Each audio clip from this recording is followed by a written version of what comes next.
Now, Deb, you was pro-Trump this episode. I bet you ain't feeling the same way now. I took the top off. I'm dripping like hot sauce. I got drinking this clean. What's up, you guys? Your girl G here. Welcome back to my channel. You guys, we have Growing Up Hip Hop to get into. It's Growing Up Hip Hop Atlanta. I'm not gonna lie, y'all. I'm super ready for Growing Up Hip Hop. Is it LA, the one with Egypt and Sam? Because if you really think about it, those two in quarantine, you know some crazy shit popped off. You know it was some drama for your mama with Egypt and the brother, especially with how it ended last season. And I need to see what my girl Brianna is up to, because the way her and Egypt, maybe the quarantine allow both of them to, you know, see it for what it really is, and they'll, you know, get their friendship back. So maybe, you know, that's what I'm excited to see on Growing Up Hip Hop LA. I don't know, went off on the other damn franchise, but we talking about Growing Up Hip Hop Atlanta right now. So let's go ahead and get into it, and then possibly, if I feel like it, we'll get into Blac Chyna, because y'all, I'm not gonna lie, the shit sucked me in. Like, watching Toni go at it with Blac Chyna, like, it's like Animal Planet. Like, you don't expect yourself, like, you'll be switching the channel, and then you see something that catch your eye, and you be like, and then you get stuck. And that's what happened. But like Mike said, I got through rapping, and then that's how it happened. That's literally what happened with Blac Chyna. So yeah, let's go ahead and get into Growing Up Hip Hop. If you're new to your girl's channel, I appreciate you for tuning in. Make sure you hit that subscribe button so you become a member of the Juice Box crew. Speaking of my Juice Box crew, how are my Jujus doing out there? Are there any birthdays? Drop down in the comments. Make sure you put that down there so I can shout you out in the next video. And y'all, let's push to get 1,500, because I'm going to do a giveaway when we reach 1,500 subscribers. And trust me, it's going to be a good one. So make sure you are tagging, you know, sharing, posting on Twitter. Make sure you're tagging my name as well as the franchise or whatever show I'm reviewing. So we can get that thing jumping up over here, okay? So let's go ahead and get into the episode. So we open up with Deb meeting the Brat. You know, the Brat has really been, you know, feeling the type of way after hearing at that Deb is a Trumper. Like, nobody would have ever expected that. I mean, the more Deb talks, the more it's not crazy, because we all know how Deb is. Like, she speaks her mind. She's a straight shooter. Like, you know, and she respects people who are like that. So it's not necessarily, a lot of people that vote for Trump, it's not necessarily that you like the man or what he does. There's just some type of respect that goes forward with the fact that he just doesn't give a damn about what he's saying. And whatever it is that she's talking about, oh, you know, he shoots straight from the hip, he don't lie. Girl, he lie like a nigga that got caught cheating. He lie. And not only does he lie, the reason y'all feel like he's telling the truth is because he does it so convincingly. He tells the lie as if it's the truth. That's why y'all be thinking it's all factual what he's saying. But let me tell you, it is nothing but fairy tales and fallacies what comes out of that man's mouth. But the Brat can't really go that hard on Deb right now when she meets her. I guess that was like a barbershop or something. So, you know, Deb talks about how she sees, you know, the Brat's all in love with Big Booty Judy. And, you know, the Brat's telling, you know, I'm happy right now. I've been in quarantine after drama. Like, it's amazing. And it's super, like, I love the Brat. Like, y'all, since Spunkified, I love that video. Like, the house party type stuff. Y'all, that is where it's at. But, we usually see the Brat, you know, is this kind of like this stud hard, you know. But to see her all up in love and stuff, you know, it's what it is. I love. You gotta love, especially when it catches somebody by surprise, like the Brat and Big Booty Judy. So, Deb ends up telling her about Johnny Blaze. And obviously Brat is like, girl, not with this heifer again. Johnny Blaze, remember what she did last season? And we do the flashback to where you want to see Johnny Blaze? I'm going to give you Johnny Blaze. And it's like, well, damn. Like, are we going to see that again? Are we going to see, you know, me on motherfucking sight? You scary as fuck. That's why you hit in the back. Bitch, I'ma beat your motherfucking ass when I fucking see you, bitch. That's on blood, bitch. I'ma beat your ass. Again, like Johnny Blaze again. Like, are we gonna see that? But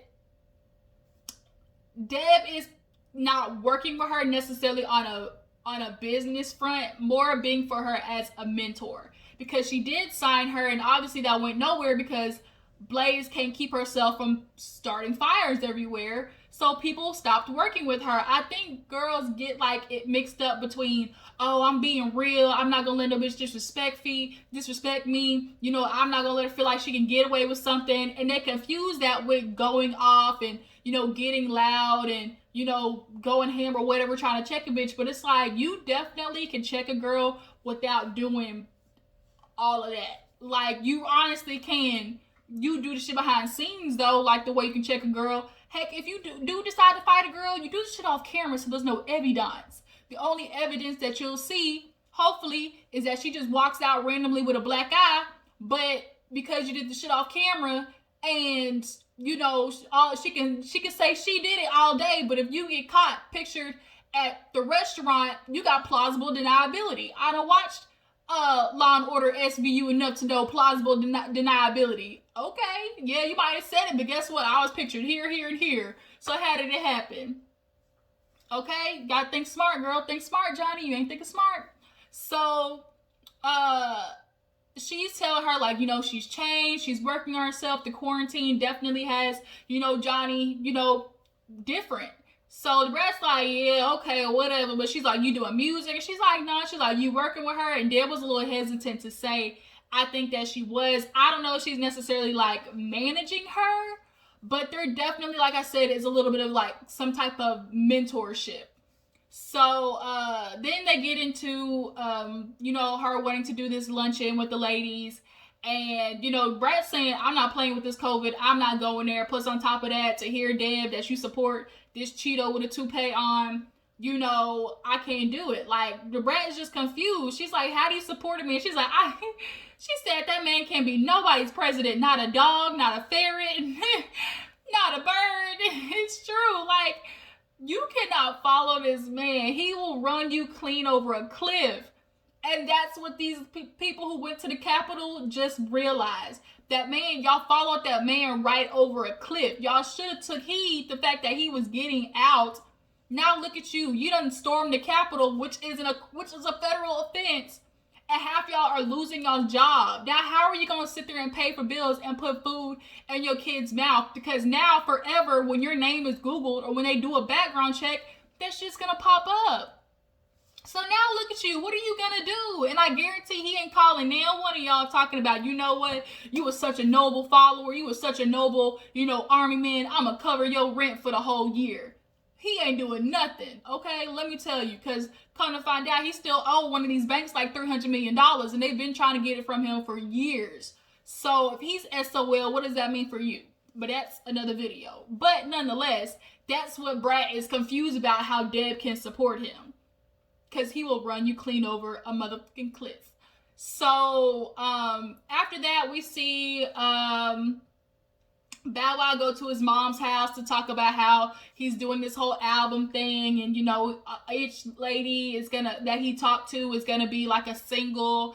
I feel like Bow Wow used that shtick basically as his marketing tool. He knew originally if he just came out with regular music, I don't want to say regular music, but just music that didn't necessarily have like the ooh factor to it, nobody was going to download this shit. Nobody was going to go listen. But he thinks, of course, oh, if I, you know, go out with a bang and I tell them about all the women I've been with, people are going to want to listen. Because, yeah, we know the girls that he's been with, but what about the ones we don't know? Which, come to find out, Blac Chyna happened to be one of them. Girl, Blac Chyna, you was making your way around the world and like goodness. But the mom, she's like, what you gonna say about Angela? Because Angela my girl, and deep down, you know, she wants Angela and Bow Wow to get together, but it's not happening because, unfortunately, Mama Angela knows that Bow Wow, he for the streets. AKA, fuck nigga. That's how you put it, period. So he's like, oh, you know, the one with Angela, like, we good. And she's like, what does Andy think about it? And he said he got, you know, he felt some type of way about what Andy said at first, but when he thought about it, Andy was right. He knew Andy was right. That's why he got upset. The only reason why everybody liked it, because you paid for the yacht, the boat, the girls, the weed, the alcohol, you pay for all of it. So of course it's gonna be, yeah, Bow Wow, it's amazing. Oh my God, that shit's a hit. No, bye. So go back to the drawing board. So after that, we see what else happened after that? Johnny Blaze. Deb goes see Johnny Blaze actually. And, you know, she's talking about how quarantine helped her, you know, look in the mirror and realize, like, she was her own worst enemy, which is what literally everybody was saying. So she's trying to say, oh, you know, I don't want to give the, you know, reverberal, like, oh, I've changed. Like, she's like, I genuinely want to show people. And Deb is sitting there like, you know, I want people to understand that, you know, you've grown and you've already got this reputation. So nobody really wants to fuck with you like that. But if you can show that you know, turned a corner, this will be good. So she invited her to, you know, the luncheon for all the ladies to come. But we see later in the episode that she didn't make it. So we get this little segment where Angela's doing like a bathing suit, I guess, photo shoot and everything. And what's JD's daughter's name? What's her name, y'all? I forgot. I know Ayana, the girl Ayana, but what's the daughter's name? JD's daughter's name. But she was there. And is it like Cherie or something like that? Or Shanice? Is it Shanice? Something like that. But she's outside with Bow Wow, and because he's trying to pop up on Angela because he found out that she was in the A, and Angela didn't tell him, so that hurt his feelings. So he's outside with Jermaine Dupri's daughter talking about Ange and everything, and then Ayana comes up in conversation, and he lets her know that she has, you know, COVID-19. And she was, you know, sad because her and Ayana had a good relationship, but somehow it kind of fell off. I honestly don't think it was purposely, because she was saying like, oh, you know, I graduated and, you know, I got a job and all these things. And, you know, Ayana never reached out. Do I feel like a part of Ayana necessarily was, I don't want to say jealous. When you're not, she wasn't jealous, but sometimes it's hard to reach out to somebody and congratulate them when you haven't reached the full potential in yourself. And I kind of feel like that's what's happening with Ayana. Because we know she wants to do the fashion design thing. We know that. But, like, we haven't really seen any progression with Ayana as necessarily as far as her career goes and stuff like that, or what she wants to do. So I think her seeing that Jermaine Dupri's daughter, you know, was progressing, I think maybe that kind of stopped her from, you know, saying something. But honestly, it just seems like there just has to be a conversation, you know, between them. Yeah. So she ends up, you know, feeling sad because I guess her grandmother had to deal with COVID, and she understands like how serious it can get because of, you know, COVID. The way people who died from COVID, it wasn't like a peaceful death. It was like they were stuck in rooms with each other, connected to, you know, breathing machines, and dying with nobody around them because they're so contagious that nobody can be in the room with them. So these people are dying alone, getting packed up in bags and stacked literally in the morgue. There were literally pictures of how many bodies they had to store them in a goddamn hockey ice ring to keep the bodies cold. That's how bad it was, y'all. And we had a president who lied about it. And y'all still support this man. Like, I can't. I'm not going to go off on a rant. But nonetheless, COVID is serious. And with her having asthma already, she ended up developing pneumonia through the clip we saw. So Bow Wow gotta do his thing, you know, bothering, you know, Angela, trying to be all like her boyfriend, talking about why your mama jugs out, why you got your titties out for the world and stuff. And, you know, she's like, why you worried about me? You up in Miami, you know, with ass cheeks all in your face. And he's like, oh, you know, you see it. She's like, fool, you public. Of course I'm gonna see it. So they end up going outside and talking, taking a shot, and he tells her about, you know, the song he's doing, but he doesn't want to show her yet because it's not mixed and mastered. I think of all the ones, like, is Angela's going to get the most respect, but when it comes to Erica Mena, I don't know about Keisha Cole, but for sure Erica Mena, he probably going to dog her out. Blac Chyna, I don't know what he can possibly say about her. And your mama was right, you did date Johnny Blaze, quit playing. There was a little, I don't know if it was a date, but it definitely was Cuddy Buddy situation. It was a situation, an entanglement, perhaps. Who else did Bow Wow get with? It was 2 engagements. Was he engaged to Sierra? It was Erica Mena. Who was the other hoe he was engaged to? Who was it? Drop it in the comments to let me know. I can't remember. I'm just thinking of Erica Mena right now. It wasn't Sierra. It was Erica Mena. Because that was the second one he got engaged to. Who was the first one? I can't remember. Was it Joey? Was it the baby moms? I don't know. But nonetheless, he's got to come with it with the album, because if you want to make it your last, sure. But unfortunately, Bow Wow, when people think of your name, Shad Moss Bow Wow, the only word that can be thought of is corny. The more you know, just think of corny. That's all we can see. Corny. Once again, what's the word?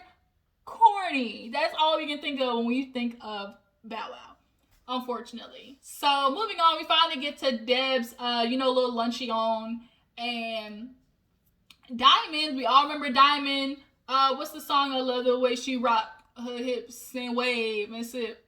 I got 32 flavors of that bootylicious bubble gum, raspberry, grape, cherry. Come and get this honey bun, yummy yum. Like when you was in junior high school, like you had this shit down packed. And it's unfortunate, like her career just never like really boomed. Did she seem thinner to y'all in that clip? She kind of seemed smaller to me in that clip. But I really love that show that I think T.I. was the executive producer. It was like Sisters of Hip Hop. It had Sia. I love Sia. I honestly feel like Sia should be way more farther in her career, but the problem is she's stuck with Tank, and she should have took her ass over there to T-Pain when he tried to give her that opportunity. But I get it. You try to do loyalty, but sometimes loyalty does not,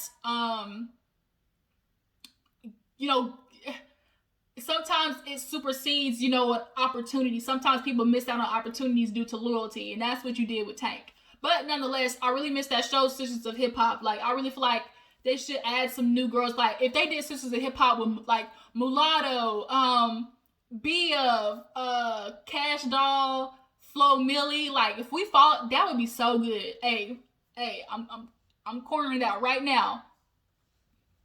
Y'all heard it here first, okay? Thank you. I want my credit when it pops out. But Johnny Blaze, I guess, had like a little mental breakdown, and she was not okay, so she had to do a wellness check. And they recorded it, and it made Deb super sensitive because she lost her son to suicide. So it's like PTSD for her. And Johnny, people who typically exert anger at that large of a magnitude have been through some stuff. And I think Johnny said she was homeless, and she prostituted, I think, at like 13 or 14 or some shit like that. So I'm sure her story, like, you would understand why it results in her having that anger, and why she, every now and then she has that anxiety and depression and stuff like that. It was sad. Part of you always feels like, is it really that bad? But, can somebody really get that far? And it does. Like, anxiety and depression, that combination is just super crazy, because at one point your anxiety has you, running rampant up here and overthinking, but then the depression is like the crash part. And if you have both, it's crazy. Like, I get it. I understand. So yeah, everybody was just kind of looking in after her. So everybody gets there to, the luncheon and everything, and she invites Lily and Drea, and everybody's sitting down, and so she fills them in on Ayanna having COVID, and everybody was like, this COVID shit is real. It's so real. And she's like, I don't even understand why people keep saying it's fake. And Dama was like, because that nigga Trump. Like, he got everybody thinking it's fake. And then everybody starts ranking on Trump. Lily told me, I can't stand that fool. I don't understand how people can even think about him. I hate him with a passion. All of a sudden, you hear Deb with the, at least he keep it real.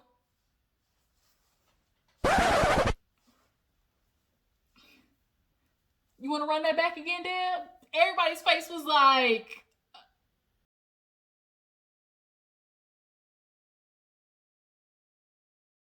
Did you heard that right? Like, we heard the same thing? Oh, okay, I'm just checking. So everybody's like, what? And so it's like, and Diamond's like, are you voting? She's like, I'm pro-Trump. I'm voting for Trump. Andrea said, oh, hell no, Deb. Like, no, we're not doing it. And Lily was so shocked. She's like, I don't even get it. I can't understand. And Deb's like, I understand people gonna be coming for me, but do I care? No. Get a line, take a number. I've always had enemies. I'm voting for Trump, and it is what it is. And so that's where the episode ends. Dre was like, I think Deb, her mental state might not be in the greatest, because how are you voting for this man that supports people who kill black people for fun? Okay. I bet you ain't thinking that shit now 4 years later, huh? All right, Deb. Don't let me find out. We gonna catch a still shot photo of you up there at the Capitol stealing shit. I hope you wasn't up there at the Capitol. We gonna find a photo of you, Deb, running up the stairs trying to climb the wall. Is that what we about to see, Deb? Come on now. Come on, Deb. We was rooting for you. We was all rooting for you.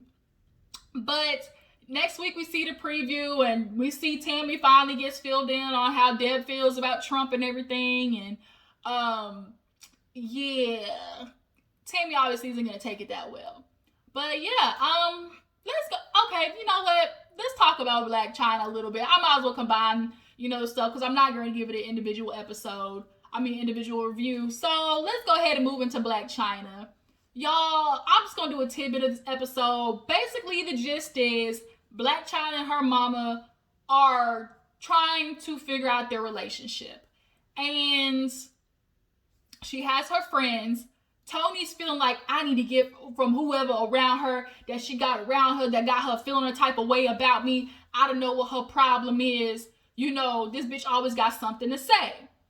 First of all, can we just talk about how the intro is, you think you know me, but you don't. It's like, bitch, we do know you. Like, you've literally had your life on display, on TV, on Instagram. Like, we know you. We know the issues you have with Rob. We know the issues you have with the Kardashians. We know your life with Tyga. We know how he took you from the strip club, out. How he turned into a housewife.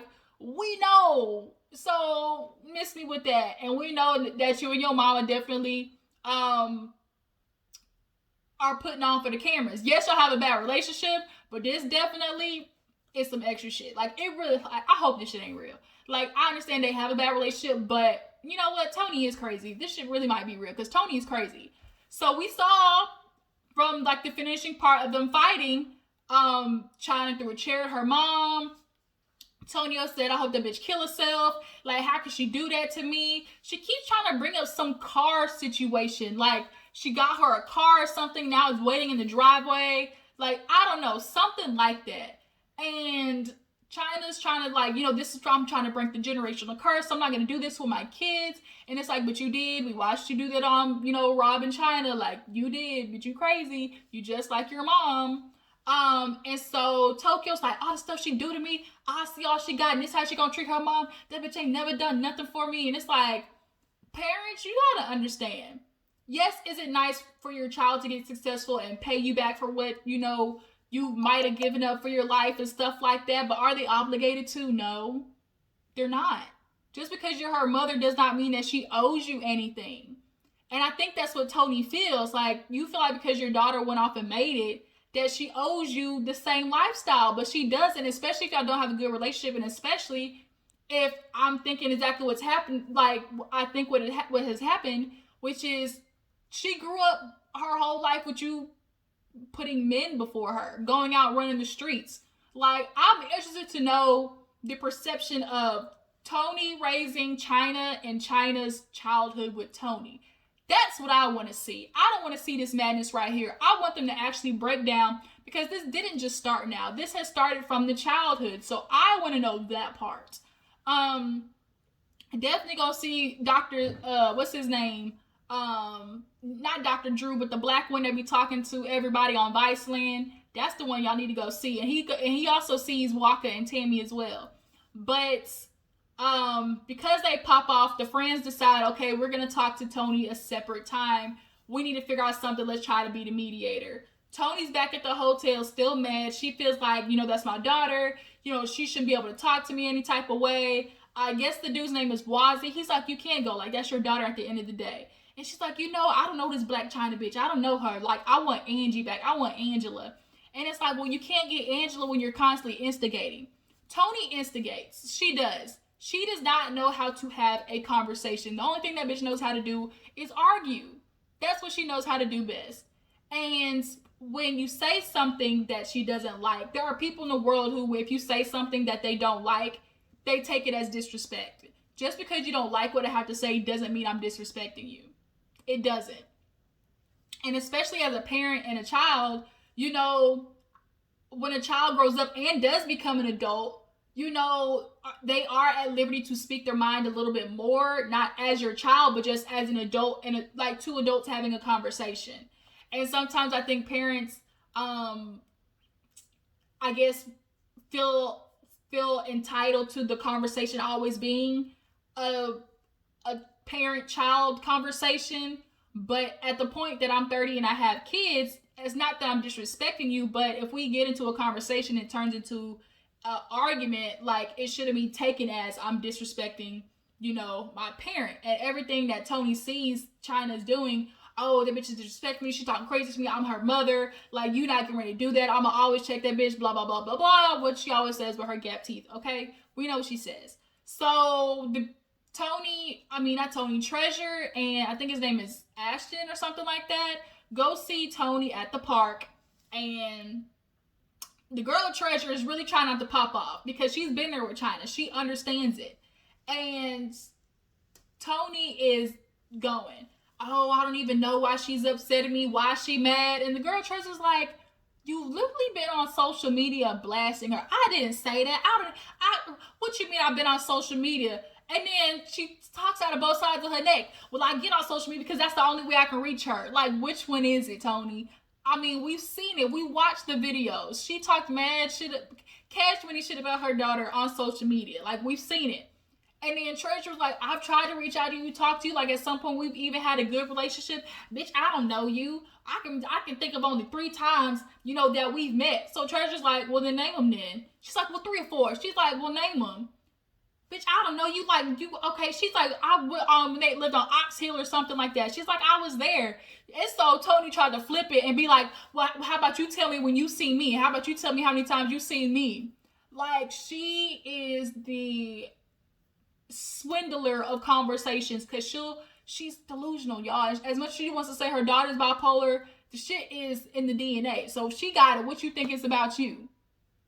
Girl, okay? It's all up in the genes and chromosomes. XY chromosomes. All 23 of them. I think it's 23. Don't quote me on that. Y'all ain't been in school in a minute. But now it gets heated between Treasure and Toni, because Treasure's not trying to back down because she's been there for Chyna. And, you know, she's like, you all up in my daughter's ass. You with her every day. You gonna allow her to, like, y'all ain't even her real friends because look where she's at now. So Treasure's like, what do you mean where she's at now? From where you're standing, Toni, Blac Chyna's in a very nice, secure place in her $1 million mansion. I don't know if the shit's paid for. I mean, there's been rumors that, you know, her and Ty gonna be leaving debt everywhere they go. But the point is, she's gone far, a lot farther than you, staying in, you know, Hotel 66. Like, but watch it, girl. So now the friend Ashton's got to break it up, and then that's kind of where the episode ends. But I'm so mad I got sucked to the shit because I said I wasn't going to talk about it. I wasn't even going to do it, but somehow I did, because them hoes are like Bad Girls Club family reunion type stuff. So, y'all, that's a little tidbit of that and a little tidbit of that. Growing up hip-hop and Blac Chyna. I just went ahead and talked about it. But Married at First Sight, you guys, let me know if I am reviewing that. I feel like I really want to review it. I think the first episode came out, so I'm going to go ahead and check that out. What else is coming out? Oh, Love and Marriage Huntsville and the Bell Collective. Those as well are going to get dropped into, you know, the roster for reviews. But nonetheless, you guys, I really appreciate you for tuning in. Make sure y'all are following. You know, go in the description and get my Instagram and Twitter as well to go follow on there. I'm going to be interacting a lot more, you know, with you guys on my other social medias. And make sure y'all tagging me and sharing. Let's get this thing popping. Everybody, I love you and I appreciate you. Make sure y'all keeping your energy straight and don't let anybody interrupt your soul. Make sure you're keeping your inner peace peaceful, okay? Don't let nobody interrupt your inner chakras, okay? Life is too short to be stressed. You need to be blessed and highly favored, all right? So make sure you like this video, subscribe to my channel, and I will catch all you guys later. Deuces.